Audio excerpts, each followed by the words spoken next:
নমস্কার, রান্নাঘরের গল্পতে তোমাদের সকলকে স্বাগত জানাই। আমার আজকের রেসিপি ভিন্ন স্বাদের বেগুনের ভর্তা। একঘেয়ে বেগুন পোড়া বা বেগুন ভর্তা খেতে খেতে যদি তোমরা বোর হয়ে যাও বা খেতে ভালো না লাগে, তাহলে ভিন্ন স্বাদের এই বেগুন ভর্তাটি অবশ্যই তোমরা বাড়িতে ট্রাই করো। তাহলে দেখে নেওয়া যাক বেগুন ভর্তা করতে আমাদের ঠিক কী কী উপকরণ লাগবে। আমি এখানে প্রথমেই বেগুনটাকে খুব ভালো করে পুড়িয়ে নিচ্ছি। লো ফ্লেমে ধীরে ধীরে বেগুনগুলোকে পোড়াতে হবে, না হলে বেগুন কাঁচা থেকে যাবে ভেতরে। দেখো, বেগুন পোড়ানো হয়ে গেলে আমি চোকাটা ছাড়িয়ে নিয়েছি। আর আমি এখানে নিয়েছি টমেটোর বদলে টমেটো সস। আর আমি নিয়েছি এখানে ফোড়নের জন্যে গোটা জিরে হাফ টিস্পুন, কিছুটা ধনে পাতা, একটা বড় সাইজের পেঁয়াজ, দুটো কাঁচা লঙ্কা আর 10-12 কোয়া গ্রেট করা হচ্ছে রসুন। এরপর কড়াইতে খুব সামান্য পরিমাণে একটু সর্ষের তেল দেব। তেলটা গরম হয়ে গেলে তার মধ্যে ফোড়ন হিসাবে আমি যে হাফ টিস্পুন গোটা জিরা নিয়েছিলাম সেইটা দিয়ে দিলাম। তারপর দিয়ে দিচ্ছি গ্রেট করে নেওয়া রসুন। রসুন দেওয়া হয়ে গেলে ভালো করে একটু ভেজে নিচ্ছি 1 মিনিট। লো ফ্লেমে রান্নাটা করতে হবে। রসুন আর জিরেটা ভালো করে ভাজা হয়ে গেলে আমি এবার এর মধ্যে কুচিয়ে নেওয়া পেঁয়াজটা ধীরে ধীরে দিয়ে দিচ্ছি। তোমরা অবশ্যই রেসিপিটি বাড়িতে ট্রাই করো। রুটির সাথে তোমরা বেগুনের এই ভর্তাটি খেয়েও আশা করি তোমাদের সকলের খুবই ভালো লাগবে। পেঁয়াজটা দিয়ে আমি সামান্য পরিমাণে ভেজে নিচ্ছি। আর যদি তোমাদের আমার এই ভিডিওটি ভালো লেগে থাকে তাহলে প্লিজ আমার এই চ্যানেলটিতে সাবস্ক্রাইব করো, ভিডিওটিতে একটি লাইক করে দিও, আর কমেন্ট বক্সে কমেন্ট করে জানিও কেমন লাগছে তোমাদের এই রেসিপিগুলি। এরপর আমি এর মধ্যে পরিমাণ মতন হাফ টিস্পুন নুন আর হাফ টিস্পুন হলুদ গুঁড়ো দিয়ে দিলাম। নুন আর হলুদ গুঁড়ো তোমরা তোমাদের পরিমাণ মতন অবশ্যই ব্যবহার করবে।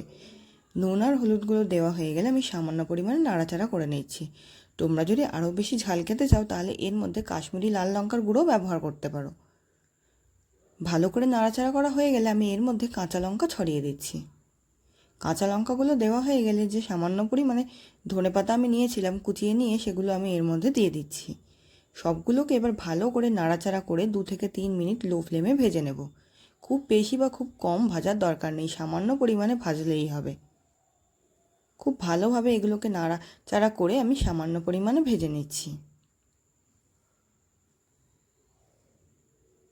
এইগুলো ভাজা হয়ে গেলে আমি এবার এর মধ্যে যে 2 টেবিল স্পুন টমেটো সস নিয়েছিলাম সেই টমেটো সসটা দিয়ে দিলাম। তোমরা চাইলে একটা বড় সাইজের টমেটো কুচিও এর মধ্যে ব্যবহার করতে পারো। সসটা দিয়ে আমি আবার খুব ভালো করে পেঁয়াজের সাথে সসটাকে মিশিয়ে নিচ্ছি।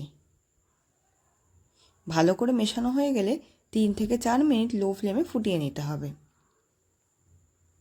সসের মধ্যে আমি সামান্য পরিমাণে একটু জল অ্যাড করেছিলাম যাতে পেঁয়াজগুলো খুব ভালোভাবে সেদ্ধ হয়ে যায়। দেখো, 3 থেকে 4 মিনিট খুব ভালোভাবে ফুটিয়ে নিলে যখন তেল ছাড়বে তার মধ্যে আমি ওই সেদ্ধ করে যে আমি পুড়িয়ে রেখেছিলাম বেগুনটা চোকা ছাড়িয়ে, সেই বেগুনটা আমি এর মধ্যে দিয়ে খুব ভালো করে মশলার সাথে পোড়া বেগুনটাকে মিক্সচার করে নিচ্ছি। একঘেয়ে বেগুন পোড়া বা বেগুন ভাজা খেতে খেতে যখন তোমাদের আর ভালো লাগবে না, এই রেসিপিটি অবশ্যই ট্রাই করো। খুব স্পাইসি একটি রেসিপি, আশা করি রুটির সাথে খেতে তোমাদের সকলেরই খুব ভালো লাগবে। দেখো, এভাবে আমি 5 থেকে 10 মিনিট লো ফ্লেমে নাড়াচাড়া করতে থাকবো যতক্ষণ পর্যন্ত না বেগুনের জলটা টেনে যায়। আমার বেগুনের ভর্তা রেডি হয়ে গেছে, আমি এবার এটাকে সার্ভ করে দিচ্ছি। তোমরাও রেসিপিটি বাড়িতে অবশ্যই ট্রাই করো, আর রুটির সাথে গরম গরম এটি খেয়েও আশা করি তোমাদের সকলের খুব ভালো লাগবে। আমার এই ভিডিওটি তোমাদের কেমন লাগলো অবশ্যই কমেন্ট বক্সে কমেন্ট করে জানাতে ভুলো না কিন্তু। আর রেসিপিটি বাড়িতে ট্রাই করো একবার হলেও। আর আমার এই ভিডিওটি দেখার জন্যে তোমাদের সকলকে অসংখ্য ধন্যবাদ। তোমরা সকলে ভালো থেকো, সুস্থ থেকো।